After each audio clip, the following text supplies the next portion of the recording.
Discuss कर रहे थे कि बार्टर सिस्टम में क्या होता था, डिफर्ड पेमेंट्स नहीं होते थे। डिफर्ड पेमेंट्स का मतलब क्या होता है, फ्यूचर पेमेंट्स।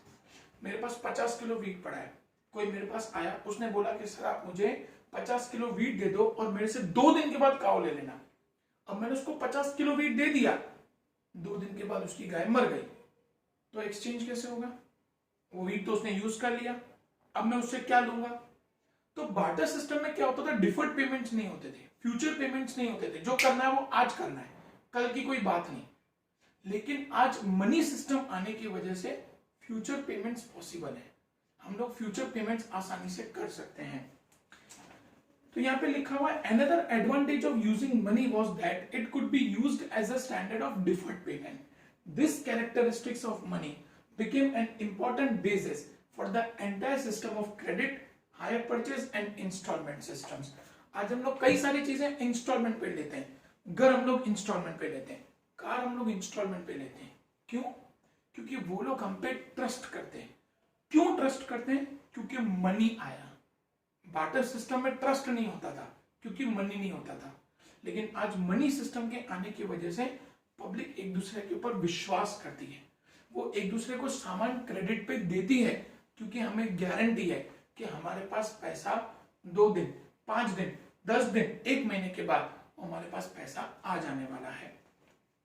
तीसरा है money as a measure of value.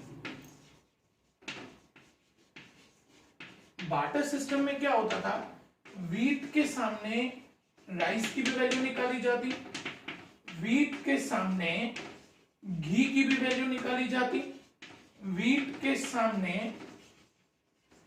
Clothes की भी वैल्यू निकाली जाती। तो प्रॉब्लम ये होती कि राइस के सामने क्लोथ्स की वैल्यू क्या निकालें, घी के सामने क्लोथ्स की वैल्यू क्या निकालें। ये बार्टर सिस्टम में बहुत बड़ा प्रॉब्लम होता था मेजरमेंट का, उसकी वैल्यू कैसे निकालें। लेकिन ये लिमिटेशन को मनी सिस्टम ने बहुत अच्छे से रिमूव किया। मनी के आने की वजह से हमारे लिए एक्सचेंज करना आसान हो गया है। आज हम लोग किसी भी दुकानदार के पास जाते हैं तो उसकी प्राइस फिक्स होती है, 10 रुपया, 20 रुपया, हम उसको 20 रुपया देके सामने वो चीज ले लेते हैं। मतलब उसकी एक्सचेंज वैल्यू अब फिक्स हो चुकी है। 10 रुपया हर दुकानदार उसको 10 में ही देगा, 20 रुपया हर दुकानदार उसको 20 में ही देगा, मतलब उसकी वैल्यू फिक्स हो गई। जो बार्टर सिस्टम में वैल्यू निकालना, वैल्यू को फिक्स करना हमारे लिए पॉसिबल नहीं था। Money plays an important role as a measure of value in barter exchange system. It was difficult to remember the exchange rates and value of each of the goods or services for 20 kg of wheat equal to how much kilogram of rice।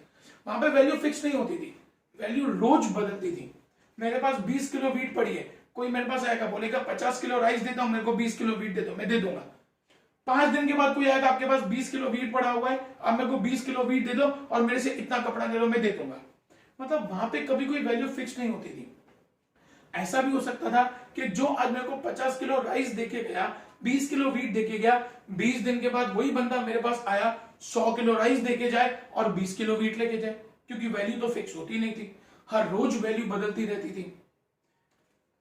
Equals to how much metals of clothes equals to how much kilogram of ghee, while on the other hand money makes this easier, allowing the values of different goods or services to be compared and assess against each other। लेकिन money के आने की वजह से हर चीज की value fix हो गई। 20 किलो वीट की आज भी वही प्राइस है जितनी प्राइस 1 महीना पहले थी, तो प्राइस उसकी फिक्स हो गई। Money implies the price system, allowing the measure of price of each goods or services which can be compared to each other। It also allows faster decision making and exchange। इससे हमारा decision making फटाफट हो गया, चीज लेनी है कि नहीं लेनी है। मेरी जेब में 100 रुपया पड़ा है, दुकानदार बोलता है 120 रुपए की चीज है, इसका मतलब मैं उसको परचेज नहीं करूंगा। या परचेज करना है तो मैं दुकानदार को बोलूंगा कि 20 रुपए में आपको 2 दिन बाद, 4 दिन बाद आके देके जाऊंगा। तो डिसीजन मेकिंग और एक्सचेंज मनी की वजह से इजी हो गया। तो हम लोगों ने 3 फंक्शंस मनी के पढ़े। मनी के आने की वजह से हमारा एक्सचेंज इजी हुआ, मीडियम ऑफ एक्सचेंज डेवलप हुआ, हम लोग पैसों को आसानी से स्टोर करके रखने लगे और हम लोगों ने हर एक चीज की प्रॉपर वैल्यू को मेजर करना सीख लिया। मतलब मनी सिस्टम के आने के बाद हमारी कई सारी ट्रबल्स सॉल्व हो गई और आज हम लोग दुनिया के अंदर, आज जो हम लोग मॉडर्न लाइफ जी रहे हैं, वो मॉडर्न लाइफ हमारी सिंपल हो गई है। हम पैसा कमाते हैं और उन पैसों को जब चाहे जो भी चीजें अपन को परचेस करनी है वो पैसा देके और हम लोग आसानी से उन चीजों की वैल्यू के हिसाब से हम उनको आसानी से एक्सचेंज कर पा रहे हैं। नाउ आज के वीडियो का last topic, types of money. Since the time of barter system, animals और precious stones were used as a means of exchange and storage of value. Thereafter, metal coins came into existence, which were followed by government regulated notes and coins. ये हम लोग already पूरा का पूरा topic discuss कर चुके। हम लोगों ने डिस्कस किया था कि सबसे पहले कमोडिटी मनी आया, फिर कमोडिटी मनी के बाद एनिमल मनी आया, एनिमल मनी के बाद मेटल मनी आया, मेटल मनी के बाद पेपर मनी आया, पेपर मनी के बाद प्लास्टिक मनी आया और प्लास्टिक मनी के बाद ई मनी आया।